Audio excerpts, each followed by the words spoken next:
Indian मसीह channel की ओर से आप सभी भाइयों और बहनों को हमारे प्रभु यीशु मसीह के पवित्र नाम में जय मसीह की। आज का वचन अब तक का सबसे शक्तिशाली और सामर्थी वचन है, क्योंकि यह वचन बच्चे की आशीष प्राप्त करने के लिए है।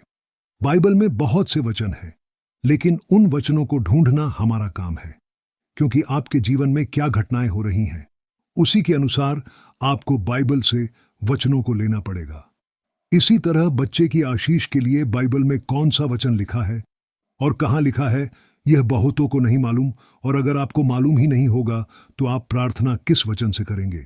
इसीलिए बाइबल में छिपी उन सबसे शक्तिशाली और सामर्थी वचनों को हम आज आपको बताने वाले हैं, ताकि आप भी उन वचनों के द्वारा प्रार्थना करें, जिससे प्रभु आपको मनचाहा संतान दे। तो आइए वीडियो में, और देर न करते हुए वीडियो को शुरू करते हैं। तो वीडियो के अंत तक जरूर सुने, ताकि इस वचनों के द्वारा आप आशीषित हो जाए।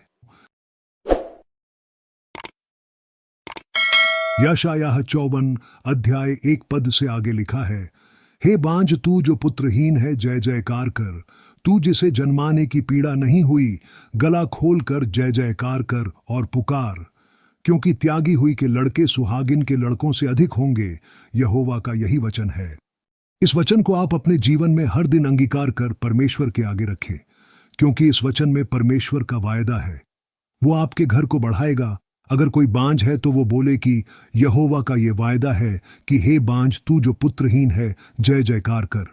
और किसी को गर्भ रहने के बाद भी बच्चा पैदा नहीं हो पाता, उन सभी के लिए ये वचन है कि आगे लिखा है, जिसे जन्माने की पीड़ा नहीं हुई, गला खोलकर जय जयकार कर और पुकार। इस वचन में जिसका मिसकैरेज हो जाता है और बच्चा नहीं हो पाता, इस वचनों के लेकर रोज प्रार्थना में बोले कि देख प्रभु, आपने वायदा किया है कि जिसे जन्माने की पीड़ा नहीं हुई, वो गला खोलकर जय जयकार करे। तो मैं आपके सामने आपका धन्यवाद करती हूँ। आपने मुझे बच्चे को जन्म देने का आशीर्वाद दिया है, और ये आपकी ओर से पूरा हो चुका है। इसी तरह हर दिन बोले प्रार्थना में, सुबह और शाम इन वचनों को लेकर अंगीकार करे। प्रभु आपको संभालेगा और बच्चे की आशीष देगा, क्योंकि आज जिसके पास बच्चा नहीं है, उनको समाज में अलग ही दृष्टि से देखा जाता है। आज दुनिया कितनी भी तरक्की क्यों ना कर ले, लेकिन आज भी हमारे समाज में भेदभाव है और लोग दूसरों को परेशान करने का मौका नहीं छोड़ते। इसीलिए आगे लिखा है, क्योंकि त्यागी हुई के लड़के सुहागिन के लड़कों से अधिक होंगे। यहोवा का यही वचन है। यह वचन संतान प्राप्ति के लिए अब तक का सबसे शक्तिशाली वचन है। अगर आप अपने जीवन में अपने वंश को बढ़ते देखना चाहते हैं, तो मेरे प्रियो, इन वचनों को लेकर रोज अंगीकार करें और प्रार्थना में बोले और विश्वास करें कि प्रभु आपने मुझे बच्चे की आशीष दे दी है। इसी तरह आगे इस वचन में लिखा है, क्योंकि यहोवा न्याय से प्रीति रखता और अपने भक्तों को न तजेगा। उनकी तो रक्षा सदा होती है, परंतु दुष्टों का वंश काट डाला जाएगा। धर्मी का वंश पृथ्वी का अधिकारी होगा, और वह उसमें सदा बसे रहेंगे। यह वचन आपको प्रभु के सामने और हियाव दिलाएगा, क्योंकि ये आपके वंश की उन्नति के लिए लिखा है कि क्योंकि यहोवा न्याय से प्रीति रखता और अपने भक्तों को न तजेगा। उनकी तो रक्षा सदा होती है, परंतु दुष्टों का वंश काट डाला जाएगा। अगर आपके जीवन में किसी ने बंधन डाल दिया है, या फिर आपके ऊपर किसी ने जादू टोना कर दिया, जिसके कारण आपको बच्चे की आशीष से वंचित रहना पड़ता है, तो रोज बोले कि हे प्रभु, आप हमसे प्यार करते हैं और अपने भक्तों का साथ आप कभी नहीं छोड़ते और ना ही त्यागते हैं। इसीलिए जिसने भी हमारे खिलाफ कोई साजिश की है, उसका बदला उसको दे और मेरे वंश को आगे बढ़ा, क्योंकि आपके वचन में लिखा है, धर्मी का वंश पराक्रमी और पृथ्वी के अधिकारी होंगे और उसमें सदा बसे रहेंगे। इस वचन में आपने कहा है, धर्मी का वंश पृथ्वी का अधिकारी होगा, तो आपके पुत्र हमारे उद्धार करने वाले प्रभु यीशु मसीह के नाम में हम लोगों को आपने धर्मी ठहराया है। और इस वचन के द्वारा मैं प्रार्थना करती हूँ कि हमें वंश दे, हमें आगे बढ़ा और बच्चे की आशीष दे। इसी तरह मेरे प्रियो, आप प्रभु को बोल सकते हैं कि आपको बेटा चाहिए या फिर बेटी, क्योंकि परमेश्वर बेटा और बेटी दोनों में फर्क नहीं करता। आप अपनी इच्छा से जो आपको चाहिए वो प्रभु को बताए, ताकि आपका वंश बढ़ सके। इसी तरह संतान की प्राप्ति के लिए ये तीसरा वचन को बड़े ही ध्यान से सुने और इसे भी हर दिन दोहराए। उत्पत्ति 29 अध्याय के 21 पद से आगे लिखा है, जब यहोवा ने देखा कि लिया अप्रिय हुई, तब उसने उसकी कोख खोली।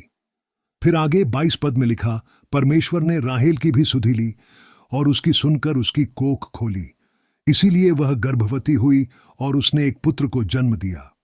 इस वचन में परमेश्वर ने लिया और राहेल की सुधि ली। मेरे प्रियो, आपके दुख को कोई देखे या ना देखे, परमेश्वर जरूर देखता है और वो आपकी सुधि जरूर लेगा। इसीलिए इस वचन को लेकर प्रभु को बोले कि प्रभु, जैसे आपने हमारे मूल पुरुष याकूब की पत्नी लिया की सुधि ली, वैसे ही मेरी भी सुधि ले और मेरी कोख को खोल और मुझे संतान की आशीष दे। मेरे गर्भ को खोल और मेरे दुख पर दृष्टि कर, ताकि मैं आपके नाम की महिमा कर सकूं।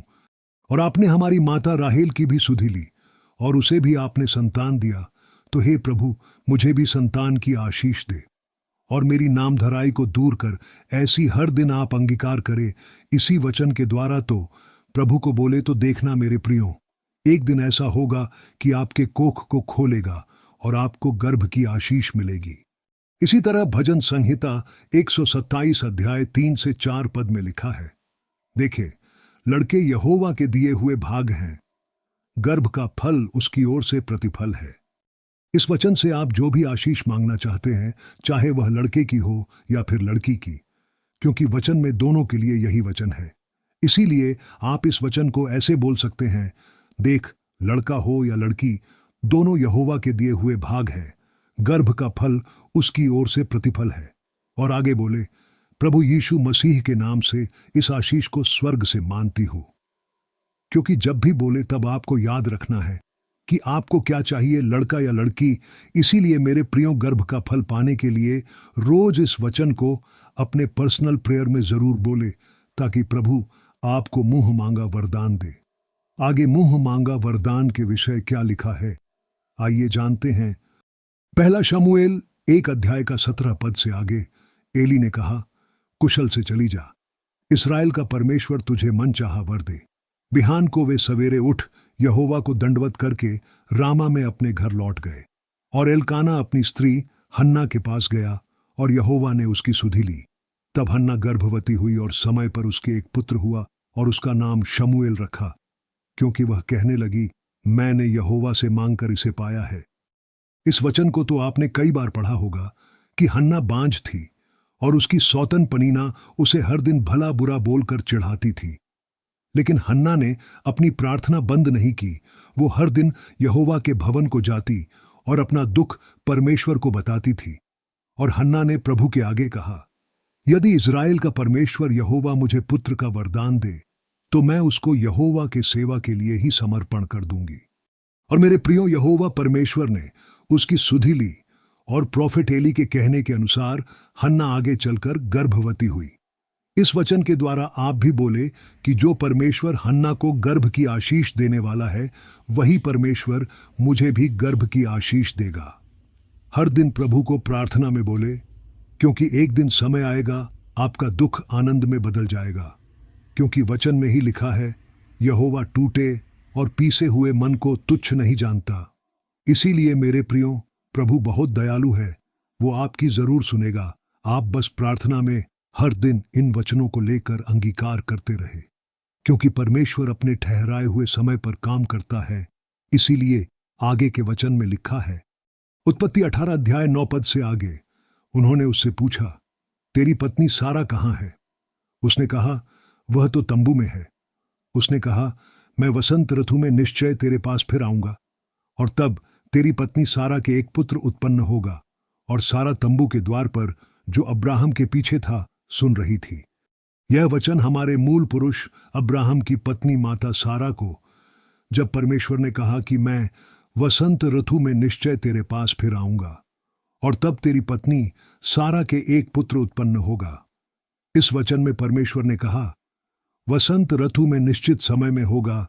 इसीलिए मेरे प्रियो, परमेश्वर ने हर एक के लिए एक समय ठहराया है और परमेश्वर अपने ही समय में उसे पूरा भी करेगा। इसीलिए हर दिन इन्हीं वचनों के अनुसार प्रार्थना करें, क्योंकि परमेश्वर आपको भी एक निश्चित समय में गर्भ की आशीष दे। क्योंकि वचन में लिखा है, परमेश्वर के यह हर एक कामों का एक निश्चित समय है और परमेश्वर आप अपने वचनों का इनकार नहीं करता, क्योंकि आकाश और पृथ्वी टल जाएंगे परंतु उसका वचन कभी नहीं टलेगा। वैसे ही अंतिम वचन की आपके परिवार में किसी भी प्रकार का बंधन है, जैसे कि बच्चे न होना या फिर 10 साल से लेकर 20 साल तक परिवार में कोई भी संतान ना होना। कई बार शैतान आपके परिवार को आगे बढ़ने नहीं देना चाहता और आपको बीच में ही रखना चाहता है, ताकि आप केवल परमेश्वर पर संदेह करते रहे और आप कोई काम सफल ना हो। इसीलिए वचन में लिखा है, प्रभु यीशु मसीह ने कहा, शैतान तू मेरे लिए ठोकर का कारण है। इस वचन में प्रभु शैतान को बोलते हैं कि मैं जो काम अपने लोगों के लिए करता हूं, तू उसे बिगाड़कर उनको मुझसे दूर करता है, इसीलिए तू ठोकर का कारण है। लूका रचित सुसमाचार 1 अध्याय से आगे। आइए संतान प्राप्ति के लिए इस अंतिम वचन से जानते हैं। यहूदियों के राजा हेरोदेस के समय अबीयाह के दल में जकरयाह नाम का एक याजक था और उसकी पत्नी हारून के वंश की थी, जिसका नाम इलीशिबा था। और वे दोनों परमेश्वर के सामने धर्मी थे और प्रभु की सारी आज्ञाओं और विधियों पर निर्दोष चलने वाले थे।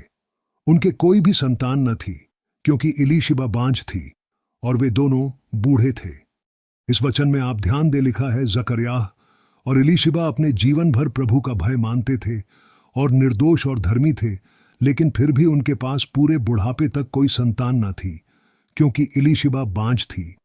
तो मेरे प्रियो, यहां एक सवाल है, क्या हो सकता है कि जीवन भर आप प्रभु की सेवा करें और प्रभु आपको प्रतिफल न दे? तो इसका उत्तर है, बिल्कुल भी नहीं। प्रभु आपके किए किसी भी काम को नहीं भूलता। शैतान हमेशा से परमेश्वर के कामों को बिगाड़ता आया है, इसीलिए ताकि जो काम प्रभु ने ठाना है वह ना हो। वैसे ही प्रियों, आप इस वचन का अंगीकार कर प्रभु को बोले कि प्रभु, हमारे जीवन से हर एक श्राप यीशु के लहू के द्वारा खत्म हो गया है और आपने बुढ़ापे में इलीशिबा को बच्चा दिया, आप मुझे भी देंगे, क्योंकि आपके वचन में लिखा है, आप कल आज और युगान युग एक सा रहने वाले परमेश्वर हैं। तो मेरे प्रियो, ये जितना भी वचन आपने सुना, इन वचनों को रोज प्रार्थना में शामिल करें, हर दिन अंगीकार करें और विश्वास रखें कि प्रभु आपको मुंह मांगा संतान की आशीष दे। तो ऐसी ही शक्तिशाली बाइबल के वचन और प्रार्थना से जुड़ी वचनों को समझने के लिए हमारे चैनल इंडियन मसीह को सब्सक्राइब करना ना भूलें और वीडियो के नीचे कमेंट करके बताएं कि आप कितने आशीषित हुए।